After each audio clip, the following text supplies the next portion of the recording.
This is a story that was uploaded to Reddit on Haha Oh No, a page for stories from fans of Danny Burke and Jack Finch's channel of the same name.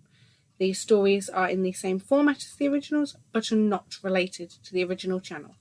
Enjoy. This is The Name of the Snow by WillaKoi. This is from the December 2021 snow writing competition. I'd always heard there were 1,000 words for snow. Seemed a bit excessive to me. Interesting, but excessive. But then, snow wasn't my element. I never liked being cold. So what was I doing out here at this time of year? Survival classes. I wanted to make sure I wasn't caught unprepared should an emergency pop up. Well, it's popped up. Who would have thought in the middle of a training class a real danger would fall upon us? We were in a small cabin out in the woods on the private property of the instructor. No cell service, no internet, not even a landline. We were on our own, and it was out there.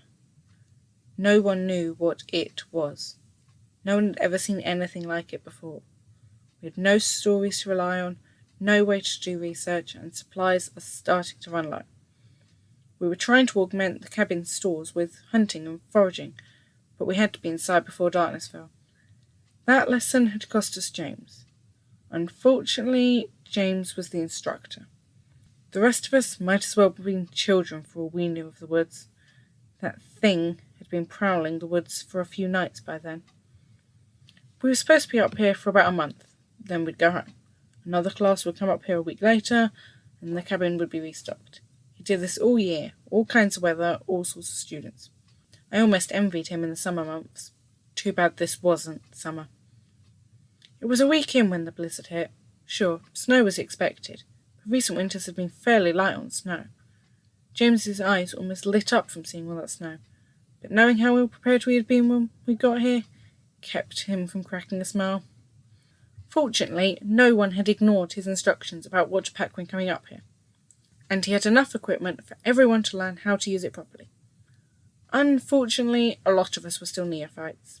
There were 10 of us in the class. A couple had been up here in other seasons, but this was our first winter. The morning after the blizzard, Janet called us out into the balcony. She pointed down towards the side of the building. There had been tracks down there. Not even James knew what had left them there.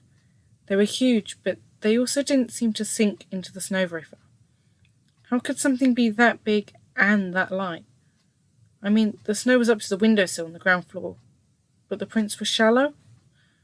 James had gone down to investigate. The door needed digging out, so we tended to do that in shifts while James went out the window with snowshoes. He came back almost frozen. He'd followed the tracks into the woods, but some deep instincts had told him it would be a bad idea to follow those prints into the snowy shadows. We don't know why, but the woods always seemed dark after that blizzard. It was like the snow didn't want to reflect the light, and the naked boughs were holding more snow above the ground than seemed possible. It was a few days later when James started getting antsy about the supplies. We were supposed to be out there gathering and hunting by now. Of course, the chances of not getting meat were high given the season, but all the plants and nuts we would have been gathering were now buried under almost 3 feet of snow. The last thing you wanted were any of us getting desperate for food.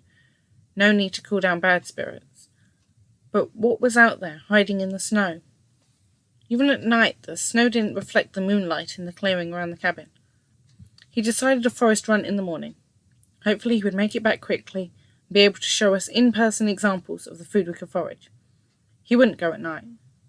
During the night, the woods seemed to glare at us maliciously.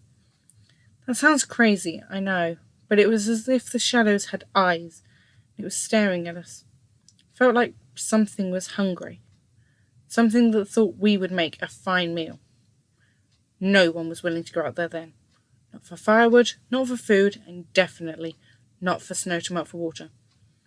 We didn't even want to look at the windows when night came. We did, though. Well, we did it in shifts. The thing about feeling like a prey is you don't want to take your eyes off the source of danger, not even when you don't know what the danger is. We watched James trek out across the clearing and stop in front of the woods. He stood there, seeming to gather his courage, and then with a single step, he disappeared into the woods. It wasn't as simple as the deep darkness swallowing up all sight of him. No, a brief flurry of snow flew out of the darkness that surrounded James. It seemed to drag him into the woods. We heard a short scream that sounded cut short and greatly pained. Now our desire to go outside was even less than before, something we didn't think was possible. Unfortunately, that wasn't the last time we saw him. The next morning, we found his head on Janet's balcony. It was blackened, like a severe case of frostbite. The next day, we carefully took stock of our inventory and saw why James had decided to try the woods. We were lower than we had expected. James had really cut things close. Jack and Bobby were herbalists and offered to make a trip to the woods for smellable plants. Artie and I were hunters. We were going to set a few traps and do a little hunting. While we headed out, the rest shovelled the porch, then covered the woodpile. They brought in a fair supply and recovered the wood so it would stay dry if the snow blew back in. As we drew close to the darkness under the trees, we felt the coldness of that snow. A coldness that was deeper than anything we'd felt before. It was unnatural. We hesitated to enter, just as James had. We looked at each other and with a gulp we nodded. We knew what we needed to do. We placed our traps at the edge of the forest, not quite willing to pass the edge. We then retreated to the cabin. Jack and Bobby were waiting on the porch. At a look, we knew they felt it as well. The forest held something deadly. We agreed no one would go in alone, but soon we would need to go in. If we didn't, there was no way out. This was read and edited by Sarah Glover, with thanks to Danny Burke, Jack Finch, and everyone involved in Ha Ha Oh No. To read this story, or any of the others, or even get involved in the writing competition, visit Reddit and search for Ha Ha Oh No.